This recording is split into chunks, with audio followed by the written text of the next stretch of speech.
Hi, and welcome back to a deeper dive where we interview students based on your questions and we get a better understanding of topics that they have mastered throughout the semester.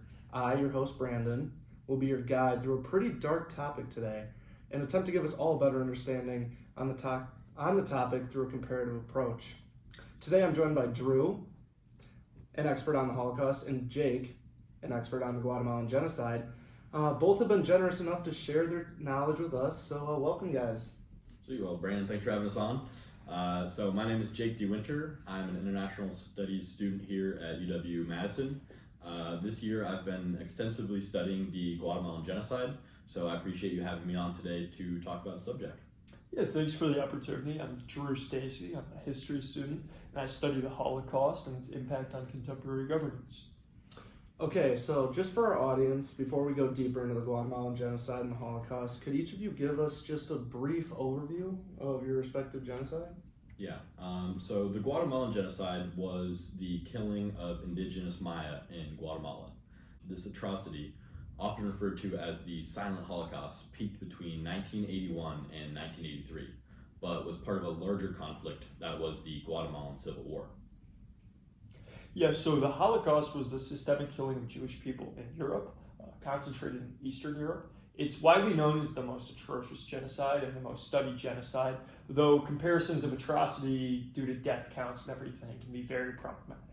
In total, about 6 million Jewish people were killed, and these were actions carried out by the infamous Nazi regime. Gotcha. So it sounds like both of these genocides seem to be part of something larger. And to get the context of that is really important to understand and properly analyze both of these genocides. Mm-hmm. So going off of that, what were the historical contexts for each genocide? So for the Guatemalan genocide, it really arose from the Guatemalan Civil War, which oddly enough was a product of the Cold War. So the United States sponsored constant regime change in Guatemala, fearing that a left-wing government supported by the Nicaraguan Sandinistas would come to power. And then believing in the domino theory and really honing in on the idea that communism was an incredible threat to U.S. foreign policy, the CIA continually intervened in Guatemalan affairs. They essentially supported right-wing conservative governments, funding and arming them. This is where another key aspect is important to analyze, in which Guatemala is racially divided between the settler Latinos and the indigenous Mayans. The Latinos, who owned the land that the Mayans worked on, belonged to 3 conservative parties. So not only was there a strenuous racial divide between the Latinos and the Mayans, there was also an added class divide where the Mayans were poorer and oppressed by the Latinos. So all this sets the stage for the Guatemalan genocide. When these US-sponsored conservative groups were armed, they immediately set out to crush the opposition. Now, the left-wing party was composed of Mayan people, but there were a significant number of Latinos in these factions as well. Instead, the conservative regime associated Mayans with communists and used the Cold War to justify the destruction of an entire race. These Latino death squads were so brutal that they would often force young Mayan children to participate in hunting sessions of their own relatives. It's scary to think about. The Holocaust followed the Weimar Republic in Germany. It was the culmination of a long history of anti-Semitism, though there were countless other factors like economic downturn. The loss of World War I was another huge one. Both of these can be conveniently answered by supposed Jewish conspiracies. We also saw a purported stab in the back theory after World War I, where conservative leaders essentially accused the German public of not supporting the war effort enough. Going off of this anti-Semitism, pamphlets like the Protocol of the Elders of Zion were circulated, and these perpetuated a blatantly false narrative that Jewish people were controlling the world. But even before that, anti-Semitism existed, and it often came about during integration or conflict. For example, in Europe, when artisans and traders began to lose their businesses to industrialization, one of the first people they blamed were the Jewish people.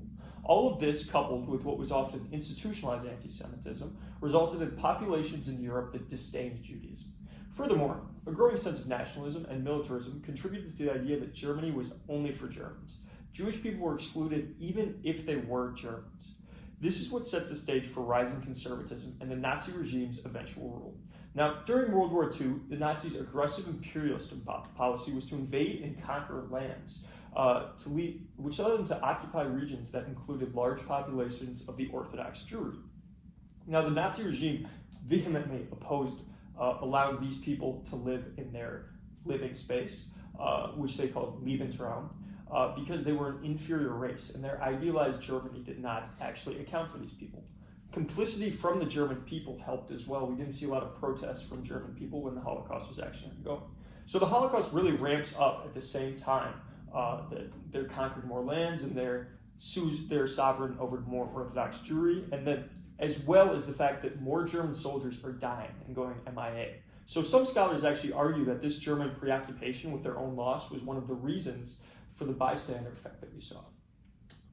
Thank you guys for that brief overview. So what I'm hearing is these historic institutionalized systems of discrimination are basically culminating into a kind of violent overhaul.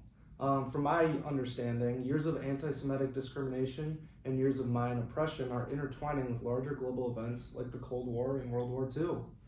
So what was a localized conflict now faces the scrutiny of a globalized situation where stakes are bigger, people may be angrier, and governments are often intervening for the worse. So, we've talked about it a little bit, but something I've been curious about from the start is when we talk about these genocides, who is actually being targeted? Was it only Jewish and Mayan people? Drew, let's start with you.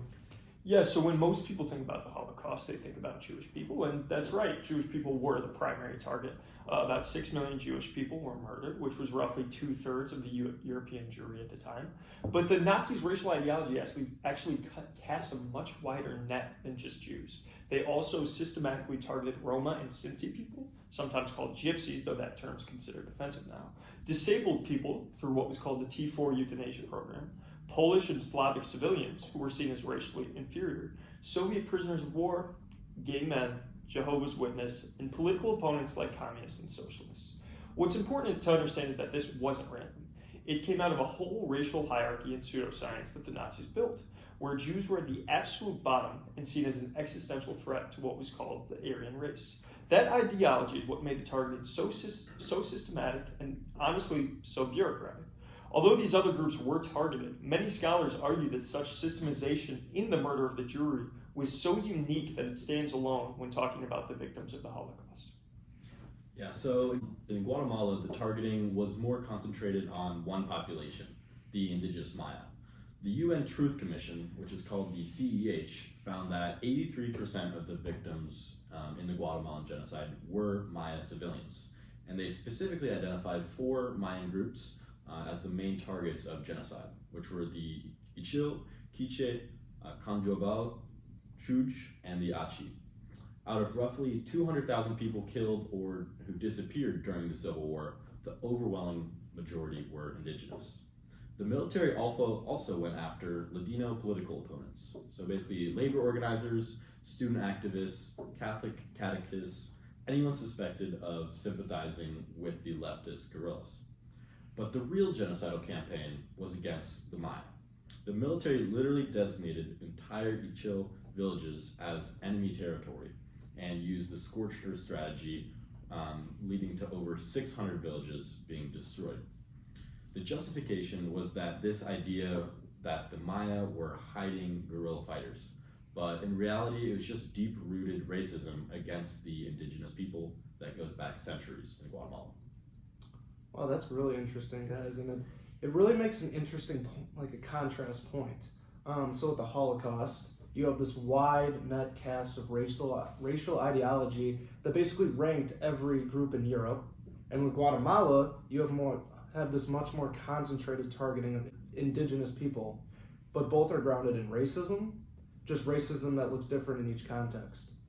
And I think one thing stands out. In both of these cases, the governments had to dehumanize these groups first, frame them as threats to the nation before the mass violence could be carried out. Whether it's Jews being called a conspiracy threatening Germany, or the Maya being called internal enemies threatening Guatemala.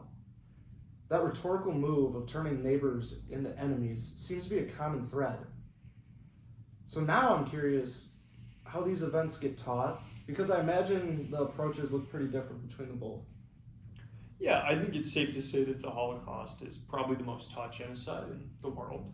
In the U.S., for example, a lot of states actually mandate Holocaust education in public schools, and there are huge institutions and museums dedicated to it. For example, the U.S. Holocaust Memorial Museum in D.C., Yad Vashem in Israel, tons of curriculum for every grade level.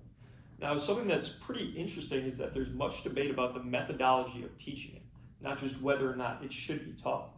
There's a lot of pushback on things like Holocaust simulations, where teachers have students role-play being victims, because critics argue it can actually trivialize the history and give students this false sense that they know what it was like. There's also this phenomenon where it's being taught to younger and younger kids, sometimes as young as third grade, which some researchers call curricular creep. And that raises real questions, like, is an 8-year-old actually ready for these topics? Do they actually understand what they're learning? So the Holocaust does get taught a lot, but there's no clear consensus on the best way to do it. Yeah, and that's where I think the contrast can get really brutal here. Because in Guatemala, the genocide is basically not taught in schools at all. Not in elementary, not in high school, and not even in most universities. And there's actually active genocide denial from parts of the Guatemalan government and business elites. Like how in 2014, the Congress even passed a resolution saying that genocide didn't happen there at all. So basically, a lot of young Guatemalans growing up don't learn the history. And organizations have had to create these oral history projects where students literally have to go interview their own grandparents to find out what actually happened during the genocide. And then when it comes to international coverage, it also gets little coverage outside of Latin America studies or human rights courses. And courses nowhere near the Holocaust in terms of classroom presence. It's sometimes called the silent Holocaust, and honestly, I think part of why is exactly that. It's just the silence around teaching it. Survivors are still fighting just to have it acknowledged, let alone taught. Wow, you are right. That is a staggering contrast between the two. It seems like with the Holocaust, the debate is over how to teach it, simulations, age appropriateness, which readings. And with Guatemala, the fight is still over whether to teach it at all. And I think that tells us something really important about how political power shapes memory.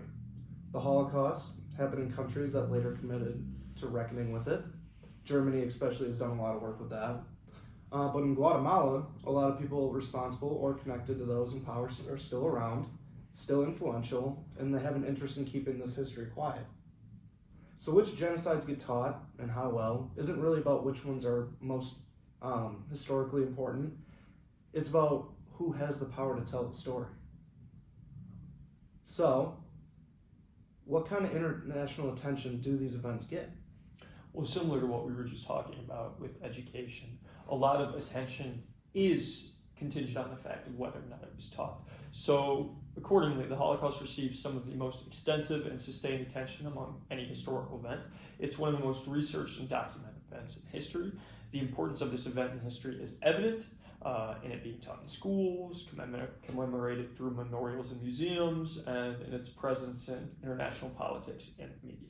Due to the scale of the atrocity and the amount of documentation left behind, the Holocaust has become the centerpiece and the global example of genocide in history. Yeah, well, the Guatemalan genocide has received far less international attention.